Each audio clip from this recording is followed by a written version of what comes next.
राजस्थान की राजकुमारी और अब डेप्यूटी सीएम राजस्थान की। जी हाँ, हमारे साथ मौजूद हैं Diya Kumari ji. Welcome to India TV ma'am. जी धन्यवाद बहुत बहुत। जब भी राजस्थान का नाम आता है तो सबसे पहले आता है महिलाओं का घूंघट। उसके लिए आप क्या करेंगे?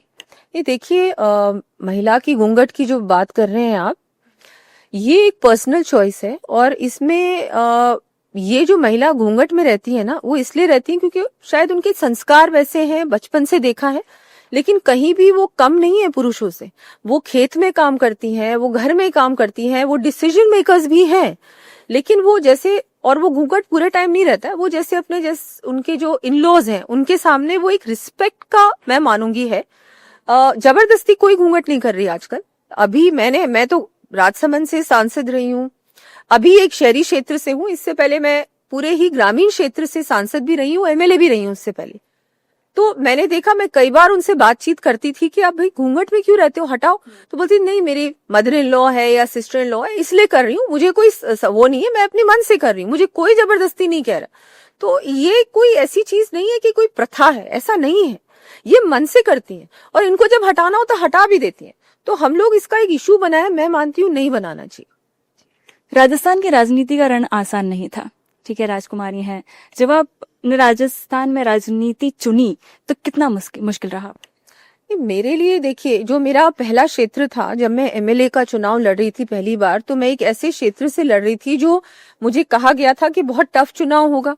उस समय किरोड़ी लाल मीणा जी मेरे अगेंस्ट थे, अब तो हमारी पार्टी में है। उस समय मेरे सामने चुनाव लड़ रहे थे तो मैं तो बहुत डरी हुई थी। लेकिन मैंने उस चुनौती का सामना किया, उसको एक्सेप्ट किया और बहुत अच्छी जीत भी हुई। तो मैं धन्यवाद देना चाहूंगी भारतीय जनता पार्टी का कि मुझे ये मौका दिया कि पहली बार का चुनाव ही टफ था। और उसके बाद मुझे राजसमंद से एमपी टिकट मिली। वो भी चुनाव इजी नहीं था क्योंकि जयपुर से राजसमंद जाके लड़ाई चुनाव लड़ना वो भी एक चुनौती थी। वो भी बहुत अच्छे से लड़े, हम लोग चुनाव भी लड़े और जीते भी। तो मैं मानती हूँ कि हर प्रोफेशन टफ भी होता है बहुत बार और कई बार थोड़ा आसान भी हो जाता है, लेकिन ये तो चीजें होती रहती हैं, ये तो पार्ट ऑफ लाइफ है। आप राज परिवार से आती है तो क्या कभी आपको भेदभाव या नेपोटिज्म का सामना करना पड़ा?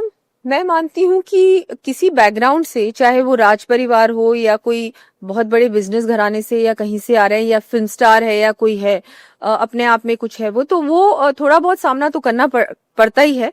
और लेकिन मुझे लगता है उसको इग्नोर करना चाहिए इन सब चीजों को, और अपनी लाइन लंबी खींचनी चाहिए और इन सब चीजों को एक तरफ छोड़ के पॉजिटिव काम करो, अपना काम दिखाओ। अपने आप लोग समझेंगे कि नहीं, इसको इसलिए नहीं मौका मिला क्योंकि ये इस बैकग्राउंड से है, इसको इसलिए मौका मिला और मिलना भी चाहिए क्योंकि वो अच्छा काम करती है, मेहनत करती है। मैं उसी पे concentrate. Gayatri Devi was a fearless women, आपकी दादी, उनसे आपने क्या कुछ सीखा?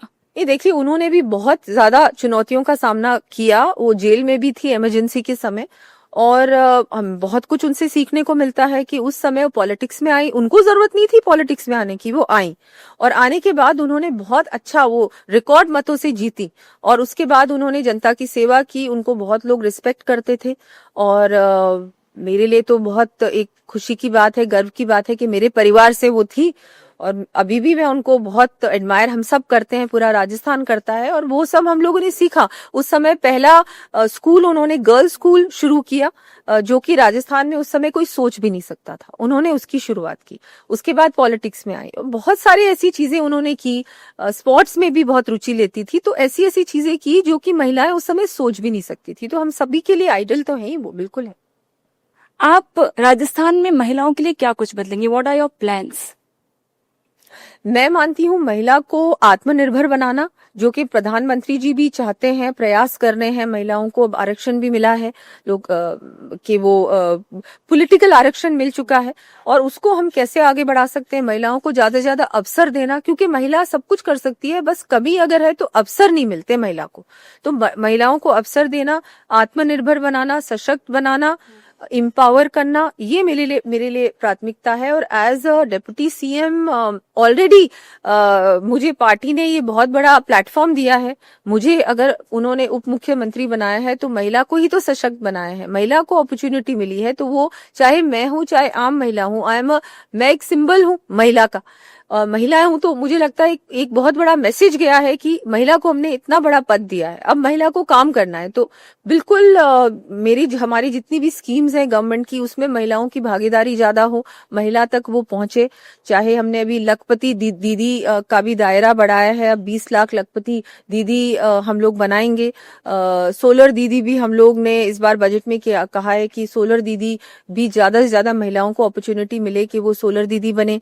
महिलाओं को जितने भी एनजीओज चलते हैं उनको भी हम इजी लोन्स दे रहे हैं। तो अगेन महिला आत्मनिर्भर बने, इकोनॉमिक वे में आर्थिक रूप से महिला और ज्यादा अगर मजबूत बनेगी तो मुझे लगता है अपने आप वो सेल्फ कॉन्फिडेंट बनेगी, वो डिसीजन मेकर बनेगी अपने घर में भी, अपने प्रोफेशन में भी। वो ही एक बहुत बड़ी चीज होगी। अगर महिला स्ट्रांग होगी हर प्रकार से तो महिला अपने आप आगे बढ़ेगी, और ये हम लोग प्रयास करेंगे, विशेषकर मैं करूंगी। एक छोटा सा रैपिड फायर करेंगे। Who is your ideal politician? Narendra Modi ji. Best speaker? Narendra Modi ji. Women you look forward to? I think all women. मैं एक महिला का नाम नहीं ले सकती, हर क्षेत्र में महिलाएं ऐसी हैं जिनको मैं एडमायर करती हूँ हर क्षेत्र में। तो उन सबको मैं मानती हूँ कि वो महिलाओं को देखकर मुझे लगता है कि मैं तो कुछ भी नहीं हूँ और मुझे वो अचीव करना है जो उन्होंने किया अपने अपने क्षेत्र में। Your favourite destination? My favourite destination is home, I think Rajasthan. Even though मैं राजस्थान से हूँ पर मुझे सबसे अच्छा वही लगता है, मुझे लगता है, और सबके लिए है राजस्थान एक favourite destination. Favourite food? Favourite food, I like sweet things, so I have weakness for मीठे का, मुझे शौक है, तो बिल्कुल मैं कहूंगी एवरीथिंग स्वीट। हाँ। Your role model? Narendra Modi ji. Favourite hobby? Now I think music. Yes.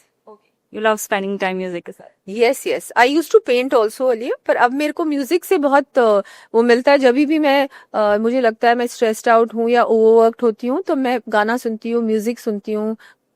पहले मैं गाती भी थी, अब नहीं गाती, पर उससे मुझे बहुत अच्छा लगता है। Favourite singer?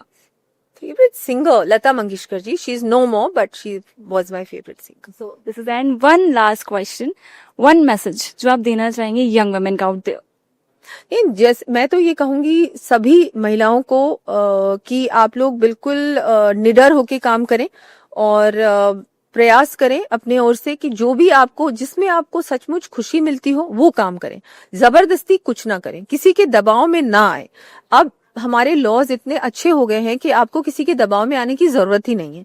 तो पहली बात तो आप पूरी जानकारी लीजिए कि क्या हमारे देश के कानून है, और उसके बारे में अगर जानकारी होगी ना तो आपको कोई नहीं डरा सकेगा, कोई नहीं धमका सकेगा, कोई नहीं डरा सकेगा। उसके अलावा कोशिश करें कि कुछ ना कुछ आप जो भी आपकी हॉबी है या इंटरेस्ट है उसको आगे बढ़ाएं।